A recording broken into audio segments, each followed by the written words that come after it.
Hello everyone. Today we're diving into 4 missing persons cases from across Canada that I'm sure you haven't heard of. The details are sparse and many of them have no leads, but nonetheless, these cases deserve to be talked about just as any other case would. These people's faces, names, and stories need to be out there in case someone out there knows something and they can come forward. Today we're going to be talking about a 21-year-old man who disappeared from a bike trail behind his father's work, to a woman who was last seen with an abusive ex, to a pregnant Indigenous woman who vanished, and an immigrant who may have disappeared from Toronto's gay village. So let's take a look at these cases. 21-year-old Brian Henry was said to be a practical joker who loved playing guitar and had hopes of being a nature photographer. On May 5th of 1974, Brian would accompany his father John when he traveled to work in North Bay as an employee at Canadore College. Since his father was working a shift from 4 p.m. to midnight that day, Brian decided that he wanted to take the alone time to walk the trails behind the college and birdwatch, something he was very passionate about. However, these trails were heavily wooded and secluded. At the end of the night, they had a plan to meet up back in the parking lot of the college so that they could both drive home together.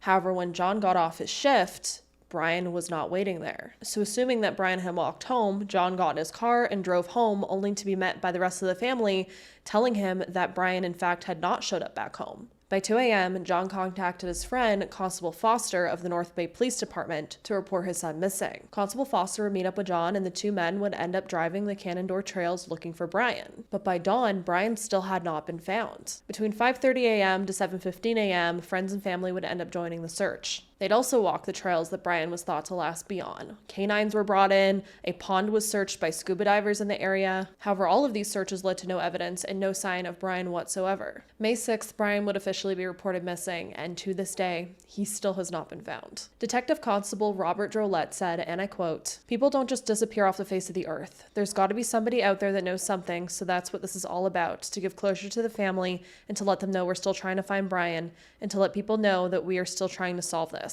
There's somebody out there that knows something and we are urging them to come forward." End quote. Brian Henry was last seen alive around 3 p.m. on May 5th of 1974. He was a 21-year-old white male with brown eyes, short brown hair, standing 5'6" and around 128 pounds. He was last seen wearing thick black frame glasses, a black cowboy or similar type hat, blue jeans, black boots, and may have been wearing a denim blue jacket with a Coca-Cola logo on the front pocket. Brian's sister Elaine is still fighting for answers for what happened to her brother. His mother, father, and other siblings have all passed away since, and she wants to get the answers that they never got. But the issue here is no one knows what happened to Brian. It truly is as if he vanished. There was no signs of him whatsoever, no evidence. He was a smaller man, so it makes me wonder if he possibly was kidnapped. I think it would be possible to overpower someone that's 5'6" if you're a, taller, stronger man. And the thing is, the trails only went so far. This wasn't like it was an endless forest. It's a forested area in a city. So if he maybe did have some kind of medical event or something on this trail or was attacked by, say, an animal, you think that there would have been a sign of that. You'd think after decades, someone would have found bones or his body immediately after, pieces of clothing, blood, something on these trails. Yet nothing was ever found. You'd think after decades, if Brian was killed on that trail, that he would have been found there. Yet no one has stumbled across his body to this day.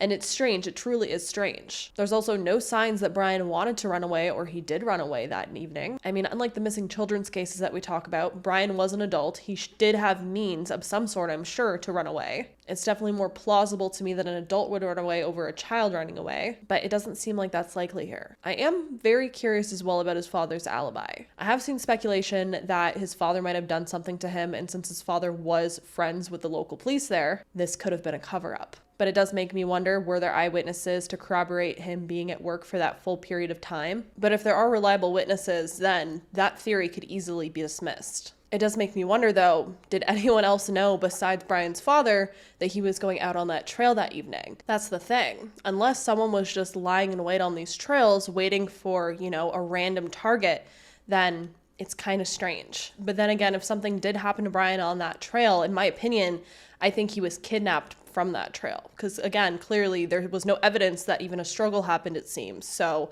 he just seemingly vanished. I also find it odd, though, that he was going to go bird watching from 4 p.m. to midnight. That's very late to birdwatch. I'm not a birdwatching enthusiast, so I don't know all the ins and outs if there's like bird activity at night. But I would assume that someone would go birdwatching during the day. Now, he did disappear in May, so the sun does stay out later and, that time of the year. But would he be out there until midnight bird watching? It makes me wonder, did he go bird watching on that trail and then go somewhere else after that? And then something happened to him after the fact? Because would he be out there in those woods from 4 p.m. to midnight? That is what's strange to me. I don't see someone staying out there for, what would that be, 8 hours? You'd think maybe he'd go out for a couple hours, walk the trails, do his bird watching, do his photography that he liked if he had, a camera with him, and then he would have returned somewhere else. Was there like a cafeteria at the college or something that he was hanging out at? Because clearly it seemed like his plan was to go home with his father. But again, would he be out in the woods for 8 hours? That's what's strange to me. Either way, something happened to Brian, but the answers are unknown at this point. But what I want to know is what you think. Do you have any theories of what may have happened to Brian?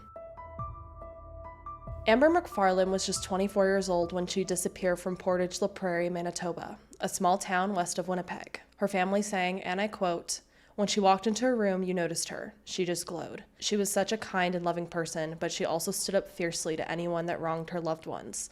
We have been approached by many people telling us stories of how she touched their lives. We really love hearing those stories." End quote.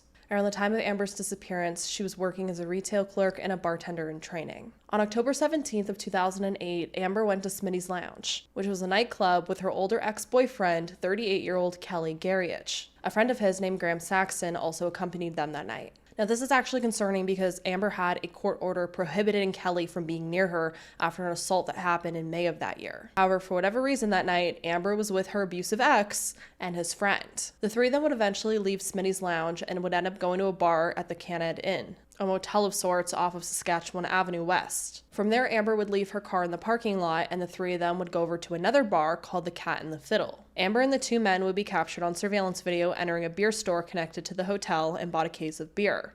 All three of them would exit and walk into the parking lot. However, after this, Amber was never heard from again. That is the last sighting we have of Amber. When Amber wouldn't show up to work the next day, her family and friends would actually end up contacting Kelly to ask him where she was. And when they still couldn't find her, they would end up reporting her missing and call the police. Police would end up discovering Amber's vehicle was still sitting in the parking lot of that hotel. And according to the story Kelly told police, he admitted that Amber had been at his home that night. However, conveniently, she'd been picked up by an unknown male in an unknown car and left. The news would quickly try to find answers. Her friends are putting up posters anywhere they can. Yeah, it's only been since Friday, but that's still long enough already. That's not Amber at all. It's not Amber to just disappear. 24-year-old Amber McFarland has been missing since early Saturday morning. This is where she was last seen, at a local bar called Cat and Fiddle. Friends say she was drinking, but she was coherent and having conversations. This friend was there but didn't see McFarland leave. Now she's worried. The worst, thinking the worst. I mean, we're all trying to stay positive and think, okay, we're going to find her. And friends say she's a free spirit, always smiling and cracking jokes. She's a beautiful girl. She's very outgoing, always smiling. She's always happy. Her mom says she works at Mark's Work Warehouse in Portage. She just got a raise. Now RCMP are investigating her disappearance and want anyone who saw her Saturday morning to call. We really miss her. This friend started a Facebook site to help find Amber McFarland. Authorities would eventually conduct 2 separate searches at Kelly's home, the second search resulting in part of his property being dug up. A forensics team would be brought in and blue tarps would be laid out, and it seemed like they were expecting to find a body. When RCMP believe your daughter was killed, but you don't know where she is or what happened, there aren't a lot of great days. Every day is difficult. When whoever is involved, they're just carrying on normally with their life, and our lives have been anything but normal. But for Amber's mom, Lori, things just got a little better. It's been a long 8.5 months, but yesterday was a good day. RCMP arrested a 40-year-old man from Portage la Prairie yesterday to question him in the homicide. He was stopped instantly, like right here, with a cop car directly in front of him, a bunch to the side, and a bunch on the back. Giselle Pichette is a friend of the McFarlands. She watched the arrest in the middle of a busy street. They had their guns drawn and they were just telling the guy that was driving, like, get out of the car. Yesterday, RCMP came to this house on 4th Street in Portage La Prairie. They executed a search warrant on the home of the 40-year-old man they arrested. No word yet what, if anything, was found inside. Today, RCMP say they've arrested a second man, a 39-year-old from Portage. McFarland's case became a homicide investigation last month. RCMP have never revealed why, but officers searched McFarland's ex-boyfriend's former home for the second time. Finally, after all this time, finally, something is coming about. And you know what? You can run all you want and you can try and hide everything you want, but the truth always comes out. All this time, the McFarlands have been searching. My courage comes from looking for my baby girl. Amber's mom hopes the mystery ends soon. I want the right people charged. We want some kind of resolution, but ultimately we want to find Amber. But to this day, RCMP investigators have still not found one bit of evidence to lay any charges in Amber's disappearance. And Kelly still maintains that he doesn't know what happened to Amber. Amber's family has searched, they have marched, they have begged for answers, and yet to this day, no one knows where Amber is or what happened to her. This is definitely a case where you can kind of assume what happened here and who was involved, but police just can't seem to find the evidence. It seems from what I gathered, police assume that Amber was murdered. And it's one of those things where the circumstances are Amber went off with an abusive ex. She was last seen at his home. He admits that she was last there, but then she conveniently got in the vehicle with a stranger that he doesn't know, he can't name a vehicle, he can't name nothing. That's what's weird. In my opinion, the chances are slim that Kelly knows nothing. And I do hope eventually police can end up finding some kind of evidence to connect what happened to Amber, find her body, give her justice, give her family answers, and to just give some closure in this case. Because clearly it seems like everyone knows something happened to Amber. We just don't know what, we don't know why, we don't know how. And it really makes me wonder what his friend had to say as well. It's just very odd to me. The circumstances around Amber's disappearance are just very strange. Her vehicle was left in the parking lot. Did they walk to Kelly's house after the beer store with a case of beer because they had been drinking so they didn't want to drive? That would be the safe option. But then it's like, what happened after that? It's very strange. Did Amber end up getting picked up by a mystery person? Does that person even exist?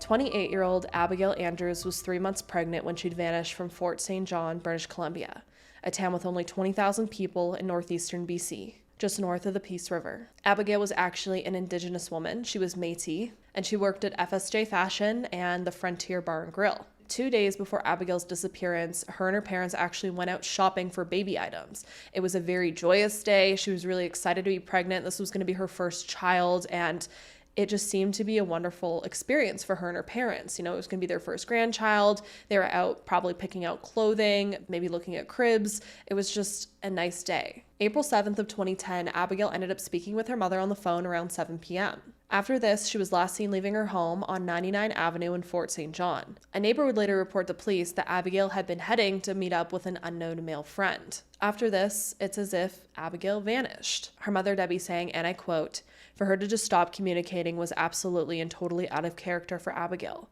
She was in contact with me all the time. She phoned me, I would say, pretty well every day." End quote. Now, it seems like the RCMP has some kind of tip or detail that they're not revealing to the public, because they have said publicly that they believe whoever took or harmed Abigail has spoke to people about what they did. Police saying, and I quote, "We believe that this person has spoken to people about what they did, and we're asking those people to contact us no matter how small or how unimportant they may feel this information is." End quote. In this case as well, police believe that Abigail was met by foul play and is most likely deceased at this point in time. What information they have, I'm very curious of that. It also seems like they identified some sort of suspect in 2013. However, her case seems to have gone cold after that. I haven't seen any information on that individual, and it's been 11 years since that person was identified. Abigail was an excited, expecting mother when she disappeared, and that also means whoever killed Abigail, if she is deceased, also killed her unborn baby. This is another case with limited information, and it really makes you wonder, who was that unknown male friend that she was going to meet up with? Do police know who that is? And is that why they identified someone in 2013? And is that why they think that this individual spoke to certain people about what he did? I really want to know if the police do know who this person is, what is their story? What is their alibi? There always seems to be so many missing puzzle pieces in these Canadian stories, and it really does seem like police like to keep so many details out and so many details close to the vest. They don't like revealing people's names like they do in the US. But in my opinion, especially when it's a case that's even cold for a year, that's maybe spanning decades at this point, and they're still not letting information out like the names of certain individuals, it really makes me wonder, why? How do police expect people to bring tips in if they don't know the individuals involved? If we knew the name of this individual she was supposed to be meeting up with, or this unknown suspect from 2013, maybe someone out there knows information about these people. Maybe it would spark something in them, like, oh yeah, Brad down the street did tell me something that was really weird, 2 years ago, but they don't know police are looking into Brad, so how are they supposed to know that, to report that? That's the thing that is a big issue that I have with these Canadian cases, and why I think there are so many unsolved cases in Canada. Sadly, we see it in a lot of these cases, and I don't know how police expect people to send in tips if we don't have that kind of information, at least someone's name. And I really do think it hinders tips coming in. Abigail Andrews is described as 6 feet tall, 200 pounds, with shoulder-length dark brown hair. She had hazel eyes and a tattoo of tribal art on her lower back. At this time of her disappearance, it's believed that she was wearing black pants, a white shirt with dark blue or black vest and jacket. She is thought to have had a purple leather guest purse and a pink model 8230 BlackBerry flip phone when she disappeared. And just hearing that information as well, it makes me wonder, back in 2010, were police able to ping her phone? I feel like 2010, they had the option to ping phones back then still. I could be wrong, but it makes me wonder, did they even try to ping her phone? Could they ping her phone, especially since it was an older model BlackBerry, it seems? Was it possible? Possibly. But if they were able to, where did it last ping? That's another big question I have. 34-year-old Naif Rashid, who would also go by John, would vanish from Toronto, Ontario on January 15th of 1982. Naif was actually born in Israel, and he'd immigrated to Canada with his family when he was around 20 years old. After arriving in the city, he would end up working as a general laborer, and this is where he would meet his wife. However, the two would never have any children. Now, this is a case where the information is a little confusing, but I try to do my best to make it make sense. The last day it seems like Naif was physically seen was on January 14th around 7:30 a.m. near his home near Weston Road in St. Phillips, which is strangely actually near where I grew up, and I never heard of Naif before, which is extremely sad that I grew up there for nearly half my life or more, and I've never even knew that this man was missing from around there. There was actually a really good Thai spot called Ginger Pho that was just down the street from where he lived. I don't think it exists anymore, but so good. But let's get back to Naif. After last being spotted by his home, it's also said that around 5:30 p.m. he called his sister-in-law telling her that he was going to be at her home for dinner. However, I'm assuming he never showed up because there's no talk about him showing up for dinner. Now, it's also stated that it's thought that Naif went downtown to Toronto to a hard rock club called Gasworks Tavern on January 15th, which would have been the next day. So it makes me confused, did he show up to dinner or not? And I seen that information was stated happened the day before, but then in other articles, it kind of seems like it's all the same day. It's very confusing. However, it is stated in a lot of places that January 15th is the official day he was missing. Now let's talk about Gasworks Tavern for a moment. Gasworks Tavern, which doesn't exist anymore, was in the area of Yonge Street and Dundonald Street, right on the corner in the Gay Village area of Toronto. And this is a bar that is said he frequented regularly. I actually seen even Facebook accounts and different websites that still exist for this place. It seemed to be a place that people really, really were passionate to go to back in those times, especially if you were into hard rock. And considering he lived in Etobicoke, it was nearly an hour bus ride away for him to go to this club. As you can see from Google Maps here, it's not close whatsoever from where he lived. But as I said, the information on his disappearance is not only limited, it's also kind of all over the place of the exact details of what happened when. And it also seems like it's not completely confirmed that he went to this club. It's kind of just assumed he went there because it was a place he frequented. That's what I'm kind of getting from it, but let me know if I'm wrong. And it makes me wonder then, did he disappear from Gasworks Tavern, or did he disappear 15 kilometers away in Etobicoke? Because it's also said he was last seen in Etobicoke, so that's what I'm very confused by. Those are completely two different places, two complete different areas of the city that is thought he disappeared from possibly. So which one was it that he exactly disappeared from? It seems that that's what's confusing here. Now, when it comes to theories, there isn't really many, it seems. I don't want this taken the wrong way, But it did get me thinking, if he was married but didn't have any children and he liked to frequent a club that was in the gay district of Toronto, you know, the gay village, it makes me wonder if he was possibly closeted. But then again, it seems like this Hard Rock Club was on Yonge Street. It was right on the corner of Yonge Street, just on the very outskirts of the gay village. And Yonge Street is a very heavy tourist trap area. And I haven't seen labeled anywhere that Gasworks Tavern was like a gay bar. But it does make me wonder, just knowing those very limited details and circumstances, if he possibly was closeted. It makes me wonder if he could have been meant by a foul play due to something like that. We know for a fact that there has been serial killers who hunted in the gay village for men of color. Bruce McArthur, the biggest example of that, who I did an extensive deep dive on his case in a video. If you want to go watch that, I definitely recommend. Bruce McArthur hunted for years and years and years in the gay village, killing multiple different gay men of color, and police let him off multiple times. They took him in, they let him go because he just seemed like an nondescript older white man that, you know, wasn't causing any harm. It is thought that Bruce didn't start killing till he was in his 50s. However, he would have been in his 30s at the time that Naif disappeared. And it does make me wonder, police let him off so many times before, could he have been under the radar killing more men than we could ever even know? Because what are the chances of other men going missing from that area possibly and it not be connected to someone like Bruce? It really just makes me wonder, especially since he got away with it for so long. Could he have other victims out there? Or could there be another serial killer that was killing other men in that area? Makes me wonder. And again, we don't even have evidence to say that Naif was gay. He was married to a woman, although, you know, back in the day, it wasn't as accepted back then. You know, that was more pressure for a man to marry a woman back then, especially if you were a person of color. It just got me thinking, Bruce McArthur operated in that area. He kind of fits the same kind of demographic and kind of look that Bruce went for.